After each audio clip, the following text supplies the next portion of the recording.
Commander Zethkar of the Galactic Defense Coalition stood before the massive holographic display showing Earth's solar system. The blue marble of humanity's homeworld rotated slowly, seemingly innocent despite the chaos it had brought to galactic politics over the past decade. Since humans had stumbled into faster-than-light travel using their primitive fusion drives, they had been nothing but trouble for the established order. The Coalition Council had been very clear in their instructions. Humanity needed to be tested, evaluated, and ultimately contained before their aggressive expansion threatened the delicate balance that had kept peace among the stars for 3 millennia. The test Zethkar had designed was perfect in its brutality. No species in recorded galactic history had ever survived what he was about to unleash upon them.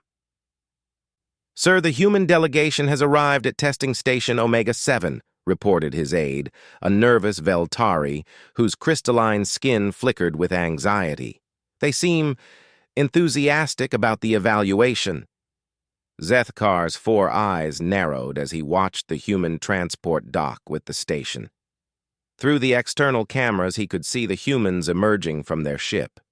They were laughing and joking with each other, completely unaware that they were walking into what was essentially their species' funeral. The test was elegantly simple in design, but devastating in execution. It combined every nightmare scenario that military strategists across a dozen civilizations had developed over centuries of warfare, physical endurance trials that would break the strongest Krillian warriors, mental puzzles that had driven Etherian scholars to madness, combat simulations based on the worst defeats in galactic military history, environmental challenges that recreated the most hostile conditions found on death worlds throughout the galaxy. No single species had ever passed more than 30% of the evaluation. The record holder, the proud warrior race of the Terminus Republic, had achieved a respectable 42% before their test subjects suffered complete psychological breakdown. Most species barely managed 20% before requesting immediate evacuation. The humans had volunteered 12 individuals for the test.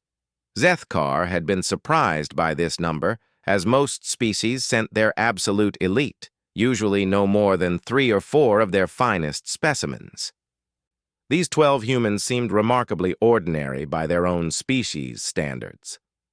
There was Maria Santos, a former construction worker who had enlisted in their Space Marines.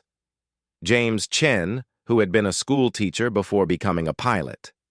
Sarah Williams, a mechanic who specialized in keeping their primitive ships running in deep space. None of them looked particularly impressive. They were smaller than Krillian warriors, less intellectually gifted than Etherian scholars, and lacked the natural adaptations that allowed other species to thrive in harsh environments. Yet something about their casual confidence bothered Zethkar.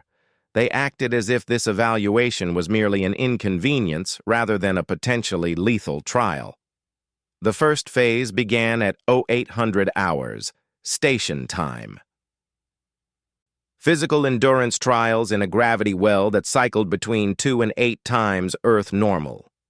The previous record holder, a Krillian named Borthak, had lasted 14 hours before his enhanced musculature began to tear under the strain. Most species managed less than 6 hours. Zethkar watched the monitors with growing disbelief as the humans not only endured the crushing gravity, but began to adapt their movements to work with it rather than against it. Maria Santos was actually using the increased gravity to perform exercises that would have been impossible under normal conditions.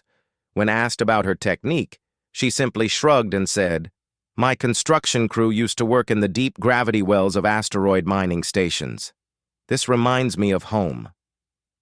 The 12 humans completed the first phase in 18 hours. They were tired, certainly, but far from the broken wrecks that Zethkar had expected. During their rest period, they shared ration packs and told stories about even worse conditions they had experienced during their military service.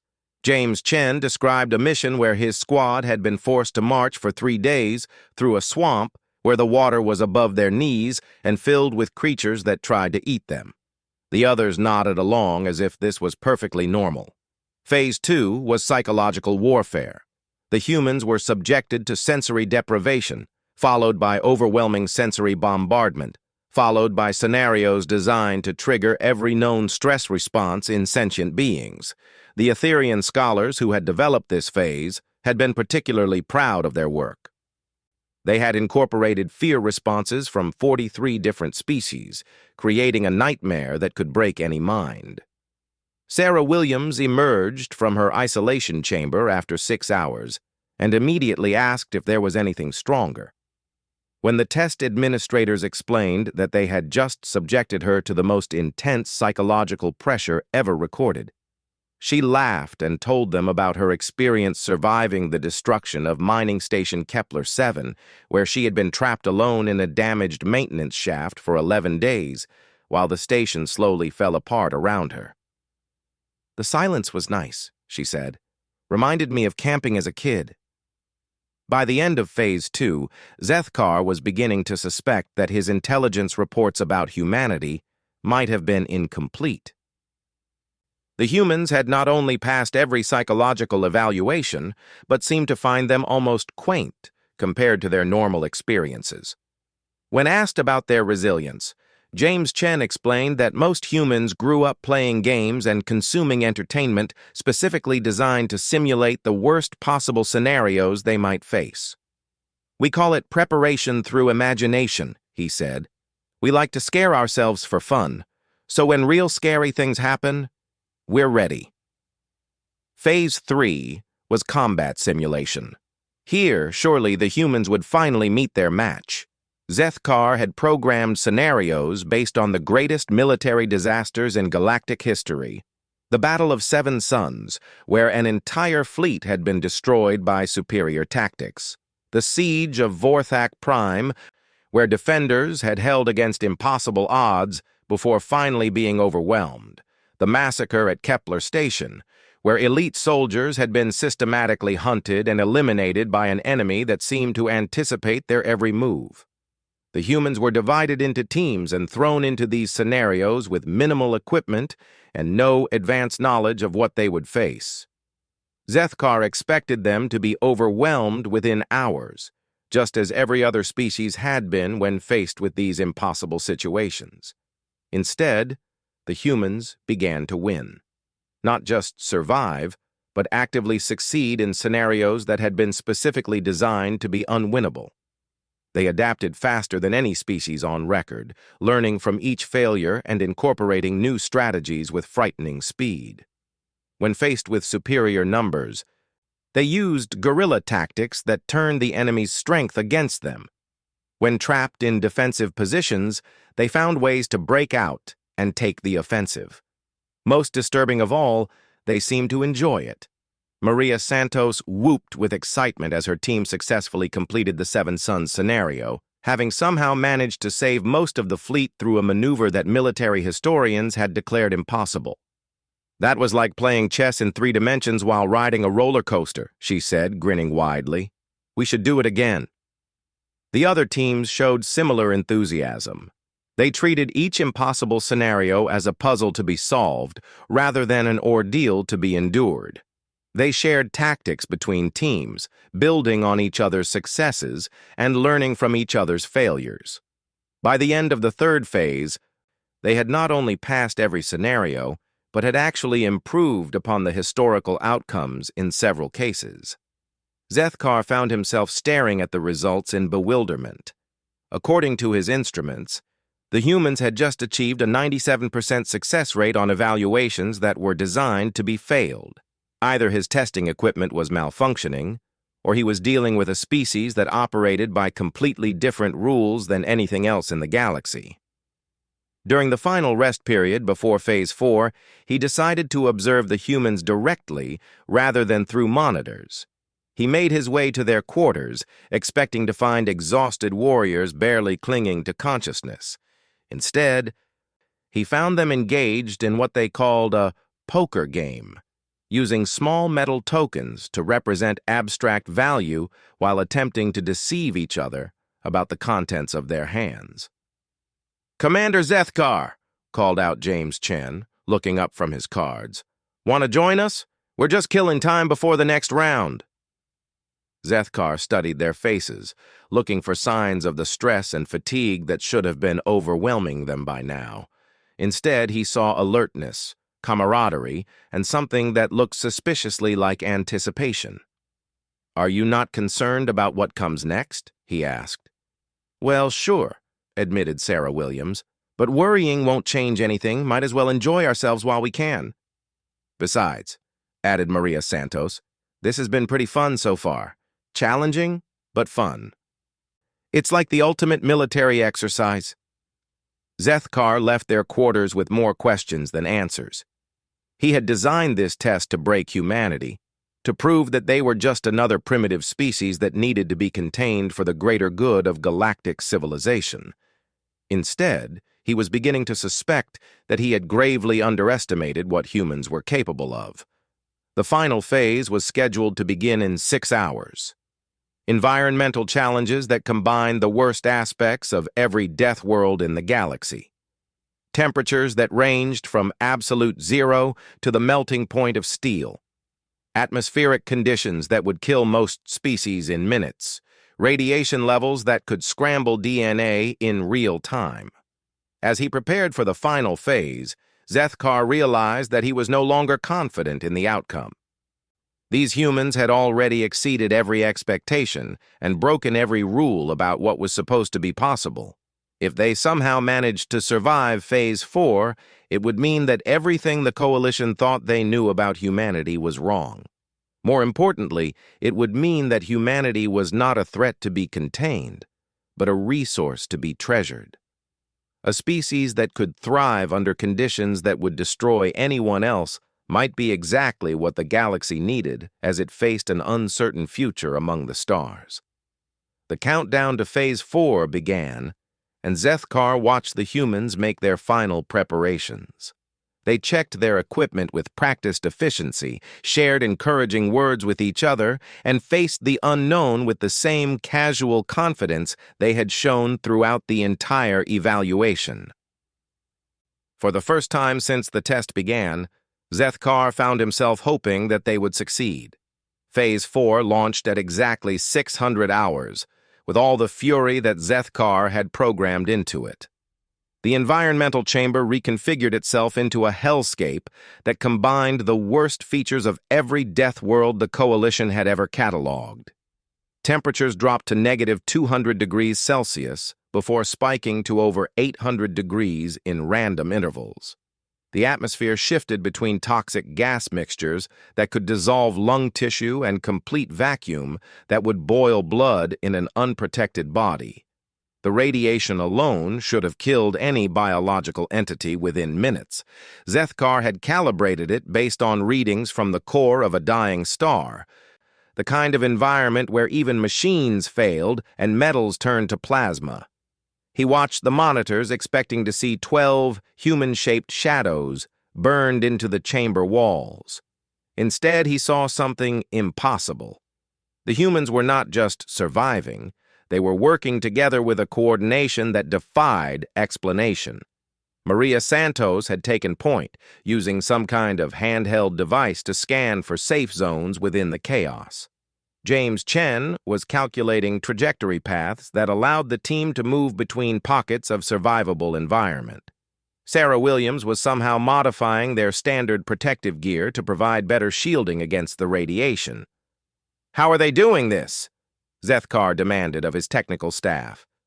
"The environmental readings should be lethal to carbon-based life forms," his chief technician, a methodical Andromedian whose species was known for their precision, checked his instruments 3 times before responding. "Sir, the readings are correct. They are indeed operating in an environment that should kill them. However, they appear to be using techniques and equipment that we did not account for in our projections." On the monitors, the humans had formed a tight formation and were moving through the hellscape like they were navigating a particularly challenging obstacle course.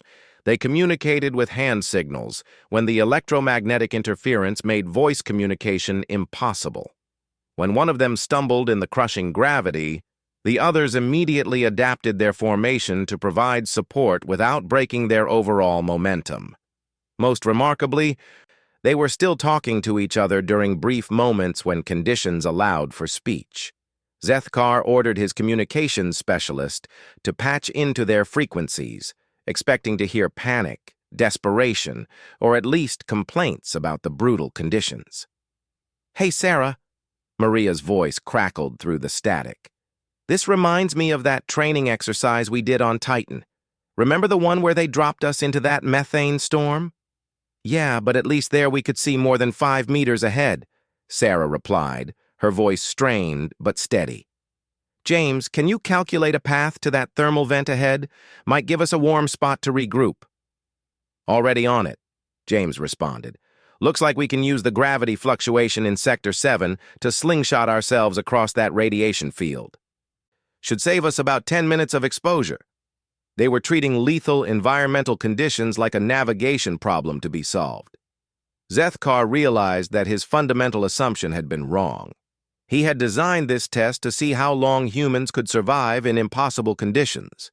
He had never considered that they might actually adapt and thrive in them. The 12 humans spent 18 hours in Phase 4.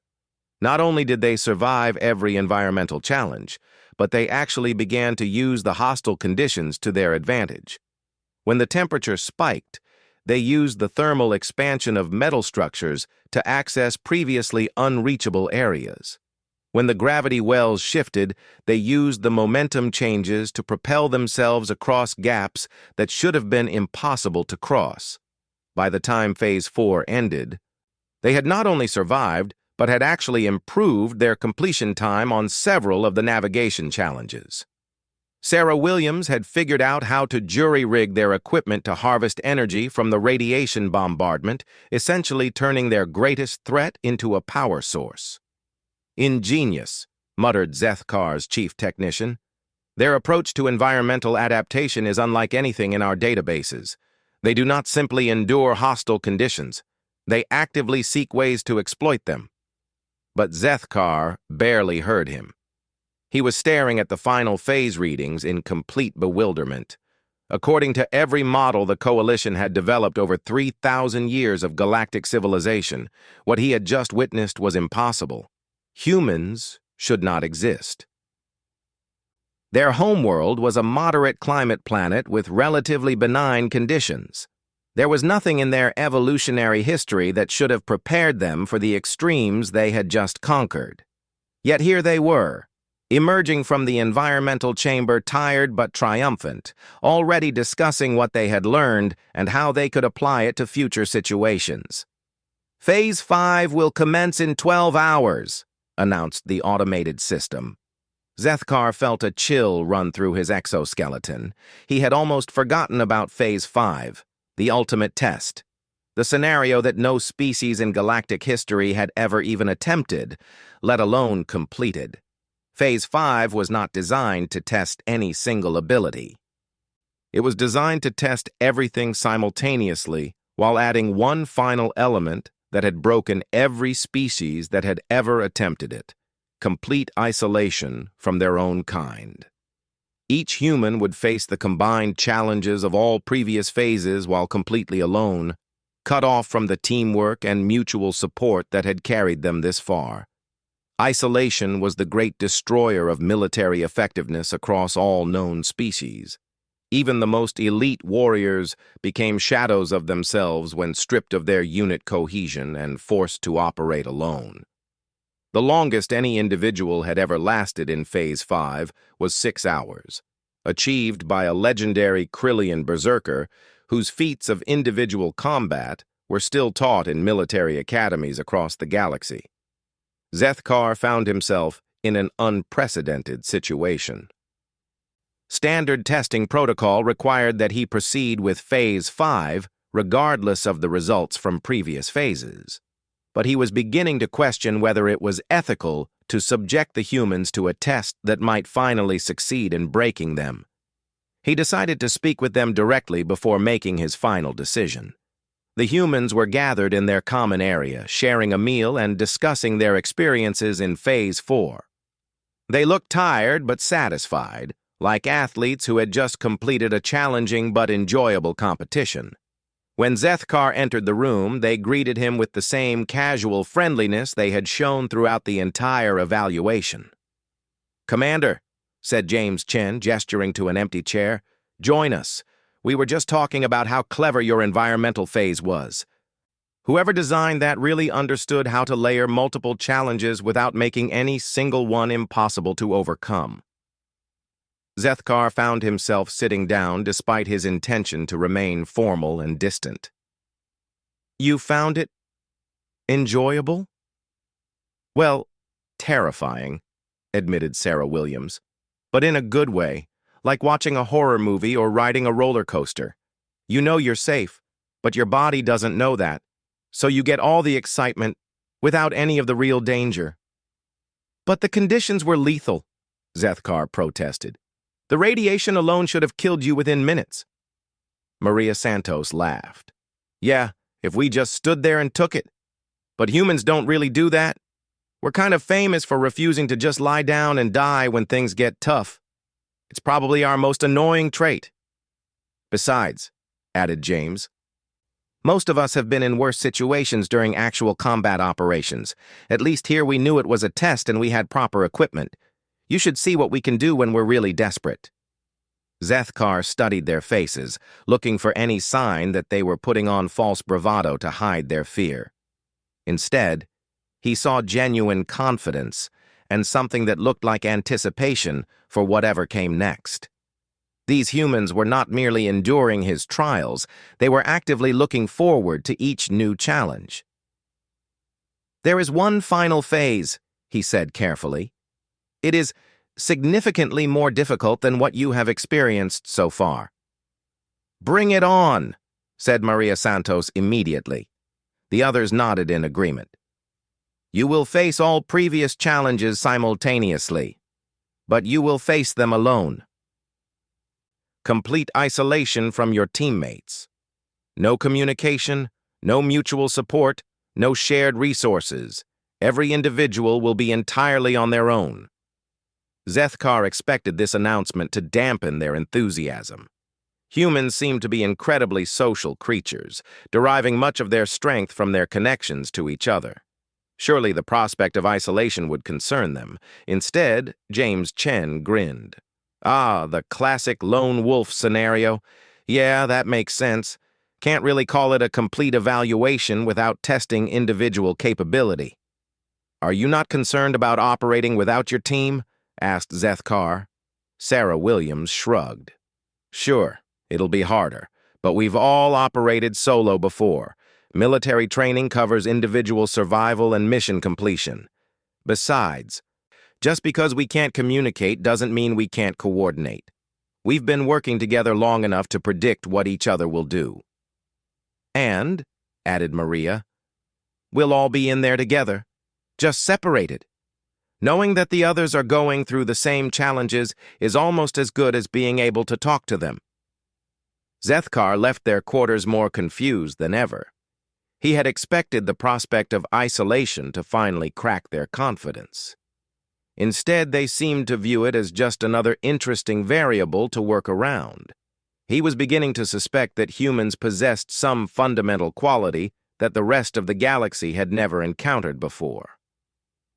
The next morning, as he watched the 12 humans enter their individual testing chambers, Zethkar found himself hoping once again that they would succeed. If they could pass Phase 5, it would mean that humanity was not just another species to be cataloged and contained. It would mean that they were something unprecedented in galactic history, something that might change everything. The chambers sealed, and Phase 5 began. For the first time since the evaluation started, Zethkar was genuinely uncertain about the outcome. The humans had already exceeded every expectation and shattered every assumption. But Phase 5 was designed to be the ultimate test, the challenge that revealed the true limits of any species. As he watched the monitors showing 12 humans facing impossible odds alone, Zethkar realized that he was about to learn something that would either confirm humanity's place among the galactic community or reveal that they were something entirely outside any category that had ever existed before. The 12 isolation chambers activated simultaneously, each one containing a complete recreation of every challenge the humans had previously faced, but amplified to levels that would have been impossible to survive as a team. Zethkar watched the monitors with growing amazement as each human immediately began adapting to their solitary situation. Maria Santos in Chamber 1 was facing a gravitational anomaly that cycled between crushing weight and complete weightlessness every 30 seconds. Instead of fighting the changes, she began timing her movements to use each transition as an opportunity to advance through the chamber. When the gravity released, she pushed off from surfaces to gain maximum distance.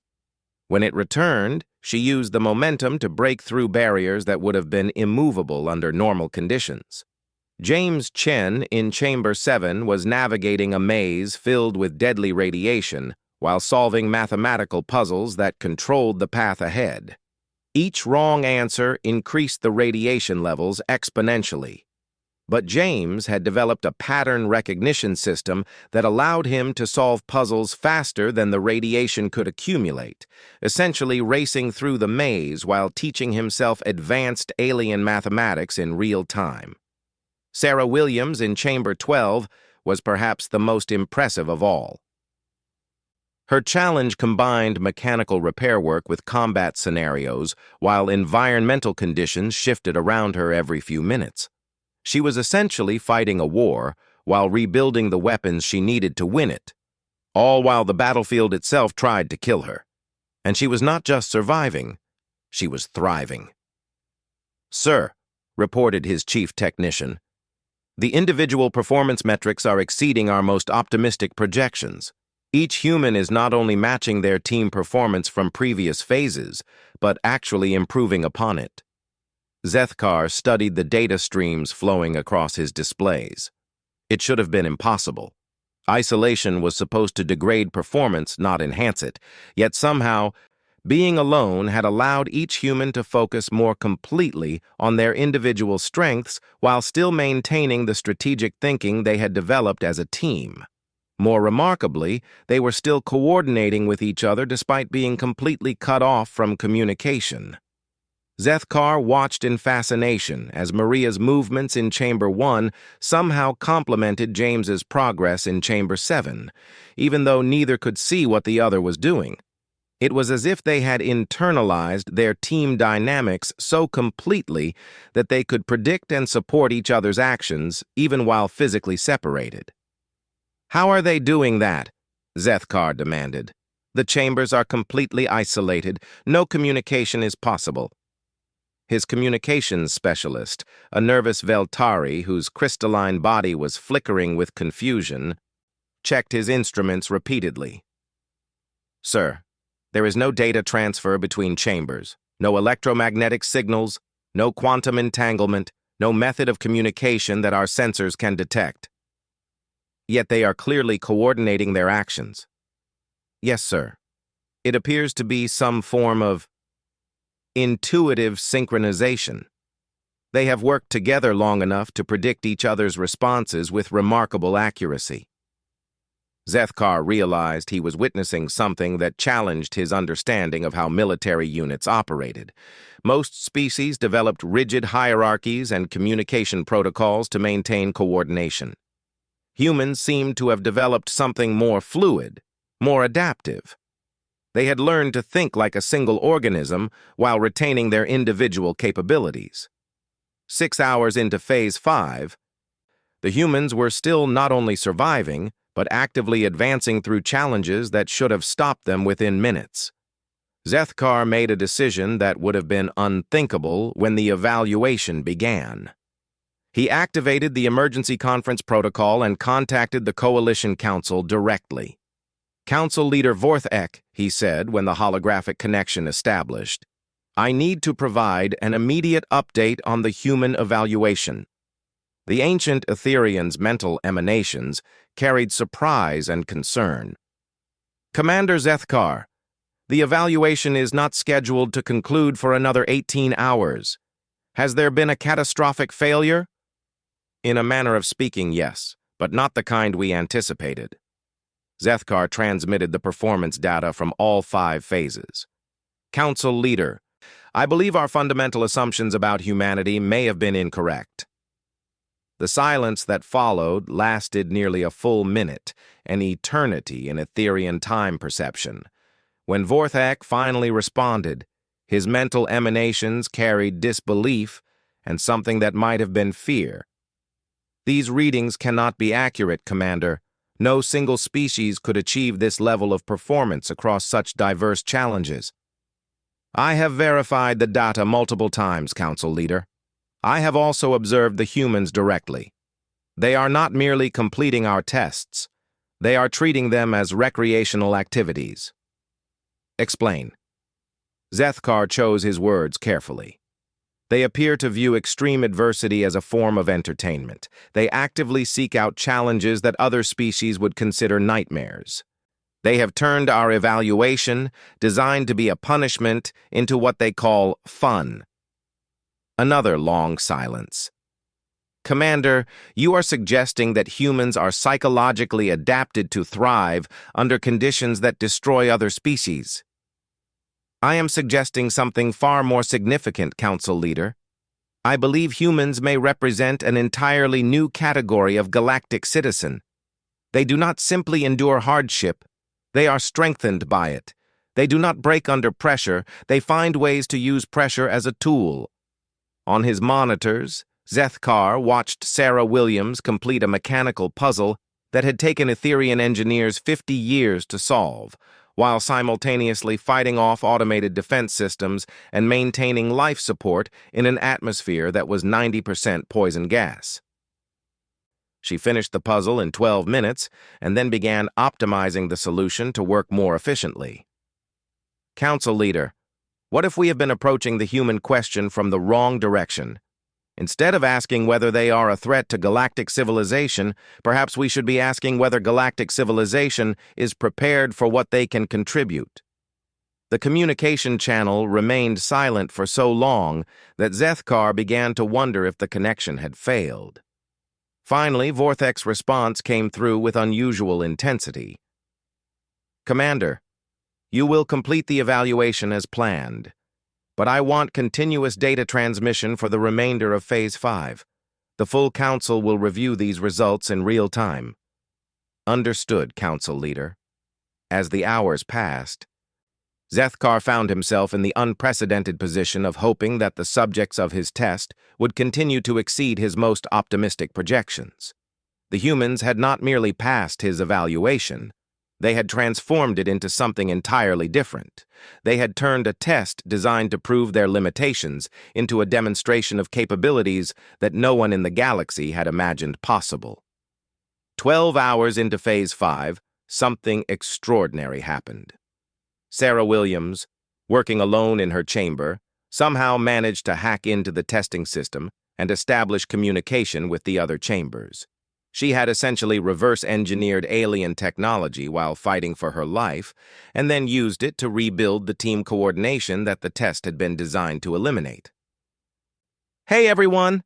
Her voice crackled through the speakers. "I figured out how to patch into their communication grid. Everyone okay?" A chorus of responses came back from the other chambers.